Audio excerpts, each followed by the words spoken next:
तर एकनाथ शिंदेंनी घेतलेल्या भूमिकेचं आता भाजपने स्वागत केलंय। एकनाथ शिंदेंनी घेतलेला हा निर्णय महाराष्ट्राच्या 14 कोटी जनतेच्या मनातला निर्णय आहे, अशा शब्दात भाजप प्रदेशाध्यक्ष चंद्रशेखर बावनकुळे यांनी कौतुक केलं। तर शिंदे हे रडणारे नव्हे तर लढणारे नेते आहेत, असं बावनकुळे म्हणतात।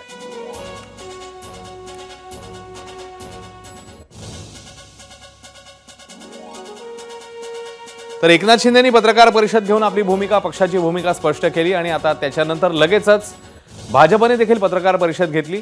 प्रदेशाध्यक्ष चंद्रशेखर बावनकुळेंनी या पत्रकार परिषदेला संबोधित करताना एकनाथ शिंदे यांच्या निर्णयाचं स्वागत केलं आणि शिंदेंची भूमिका म्हणजे 14 कोटी जनतेची भूमिका आहे असं सांगत या निर्णयाचं त्यांनी कौतुक केलं। शिंदेंच्या नेतृत्वावर आपल्याला अभिमान आहे आणि शिंदेंचा हा निर्णय म्हणजे महायुती भक्कम करणार आहे असं देखील बावनकुळे म्हणाले।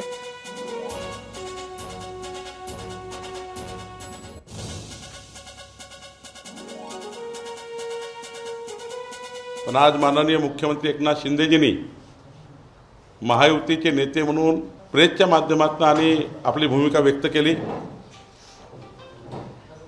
की माननीय पंतप्रधान नरेंद्र मोदीजी, आमचे गृहमंत्री अमित शहाजी आणि आमचे केंद्रीय नेतृत्व जो काही निर्णय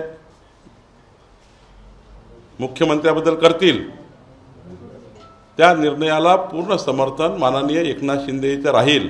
एकनाथजींनी आज जे भूमिका घेतली आहे ही खऱ्या अर्थाने महाराष्ट्राच्या 14 कोटी जनतेकरता एक मोठी भूमिका आहे। दरम्यान सत्ता स्थापनेच्या चर्चेवर पूर्णविराम मिळावा यासाठी एकनाथ शिंदेंनी पत्रकार परिषद घेतली।